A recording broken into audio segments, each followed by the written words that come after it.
எல்லாருக்குமே வணக்கம்ங்க. உங்களுடைய அப்பா, அம்மா தவிர யார்கிட்டயுமே உங்களுடைய பர்சனலோ, உங்களுடைய கவலையோ, உங்களுடைய பெயின்ஃபுல் லைஃபோ யார்கிட்டயுமே தயவுசெய்து சொல்லாதீங்க. எதுக்காகனா, உங்களுக்கிட்ட ஆறுதல் சொல்லிட்டு, மத்தவங்க கிட்ட போயிட்டு உங்கள சிச்சுவேஷன சொல்லி சிரிக்கிற உலகம் இது. ஸோ யார்கிட்டயுமே பர்சனல் ஷேர் பண்ணிக்காதீங்க. இத நான் அனுபவப்பட்டுருக்கேன். அவங்கவுங்க தேவைக்கு தான் நம்மளை யூஸ் பண்ணிக்குவாங்க. அவங்க தேவை முடிஞ்சிட்ட உடனேயே நம்மளை தூக்கி போட்டு போயிட்டே இருப்பாங்க. அவங்க கண்டுக்கவே மாட்டாங்க. அதுக்கப்புறம் பார்த்தா கூட நீ யாருன்னு கேட்பாங்க. இதுதான் உலகம். அதுவும் இப்போ அப்படி தான் நடந்துகிட்ருக்கு.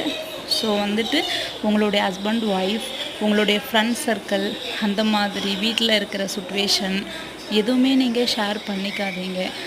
வேணுமா, ஒரு ரூமில் போயிட்டு கதவை அடைச்சிக்கிட்டு தண்ணியாக நல்லா அழுது தீர்த்துடுங்க. அதிலே முக்கால்வாசி வலி போயிடும். தேங்க்யூ. பிடிச்சிருந்தா சப்ஸ்கிரைப் பண்ணுறேங்க.